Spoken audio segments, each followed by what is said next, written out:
Chapter 2 The Forgotten Brooch. Beth awoke, as if from a stupor. Someone was shaking her shoulder gently and calling her name. Kristen Elizabeth? Miss Kelly? Struggling to put the fragments of two worlds together, she tried to remember the voice of the woman who called.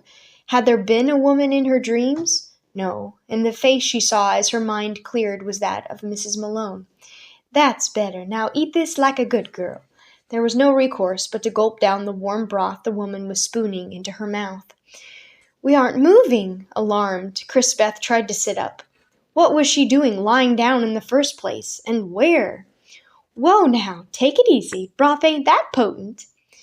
Beth, who was used to doing things for herself, sank gratefully against the clean white pillow. She had slept, Mrs. Malone told her, then just crumpled like. One of the men picked her up from the floor and carried her when they stopped atop the mountain at Halfway Station. Halfway Station? Beth wondered weakly.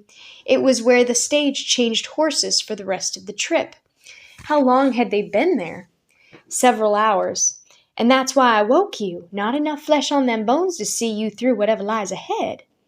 Beth felt her body grow rigid with fear. The Injuns and wild bar the men talked about yesterday she could cope with, but having her secret discovered was another matter. Did I talk in my sleep, I mean? 'Twas a mite more than sleeping, more like delirium, and folks always talk when there's fever. Feel like sponging off a bit? You missed the tub the keepers fixed last night. A first emotion stirred within Beth. One had to admire a certain spirit this woman possessed. She did what needed doing and expected nothing in return. Whatever secret she may have revealed was safe with Mrs. Malone. It was still dark outside, but busy sounds from below came through the upstairs window into the bedroom that she and Mrs. Malone must have shared. Move over, Colonel. This way, Joe, and you, Bill, that-a-way. Hitchin' up. Best you hurry now. The others will want to know the fever's broke. They've been asking.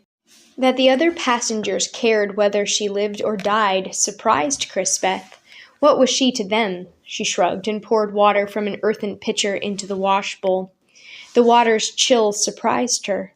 Lots of that from here on, Mrs. Malone said, fresh off the melted snow. With that, she went to join the others.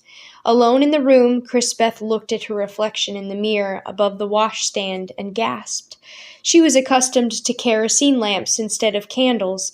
It had to be the difference in light that paled her skin like she had seen the ghost of Hamlet. But the light could hardly account for the matted mass of her dark braids, or the way her usually ripe olive eyes had given up their luster. Maybe a change of clothes, but there was no time. All aboard, the driver called. Beth poked hopelessly at her hair and wondered wryly what Indian in his right mind would want it. She snuffed out the candle and hurried down the stairs. The others were too absorbed by their surroundings to notice she had joined them. All eyes focused on the eastern sky where rose-tipped fingers of dawn tinted the snowy-capped peaks, pausing where the deep green of the timberline began its gradual slope into the valleys below. One peak in particular seemed to brush the very sky, casting a shadow across what appeared to be a lean-to building. Lumber camp, someone said, but Beth did not turn around. She was watching waterfalls in their cascade from unbelievable heights, as if in a hurry to get their journey over and join the river curving around the foot of the mountain range. That's it. Sure and it is. That be the hill o' home. The Irishman was near dancing with excitement. Beth inhaled a lungful of crisp, clean air, a move not to be missed by the red-bearded man. Ever you see such purity or water so clear? She shook her head. Flows right by the throne o' God, it does. Beth moved away. She had no desire to engage herself in an early morning conversation with the talkative man, let alone about some supreme being who had thrown a ball of mud into space and forgotten about the people who inhabited it. But in spite of herself, Beth felt a strange pull from those majestic mountains. It was as if the whole area and its people were under some kind of magic spell. She shivered. It would be wiser to get aboard than stand there indulging in some silly fantasy. The driver was bringing a heavy-looking object from Halfway Station. He looked at her for a moment, then asked, Feel like journeying on? Weather's more to our liking, still and all. Other things can be trying. I'll be fine, Crispeth told him. Still the driver hesitated, pulling at a leather string on his jacket, stroking his month's growth of beard and spitting intermittently.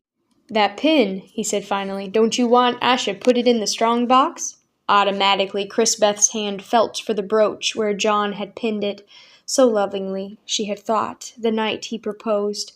How could she have forgotten to return it when she had remembered all else down to the least detail? And how could she have failed to notice it when she had dressed for the first lap of the journey by train?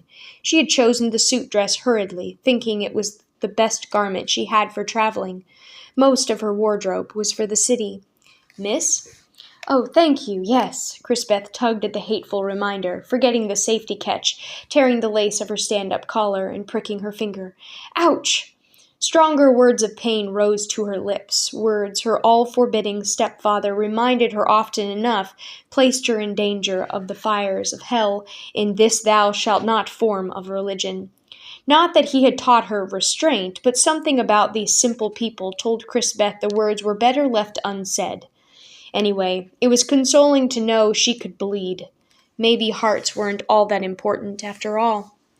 Handing the pearl and sapphire brooch to the driver, Crispeth turned toward the open door of the stage. Yes, she would want to guard the expensive piece of jewelry. Nothing must happen to it before they reached the community or town nearest the school where she was to teach.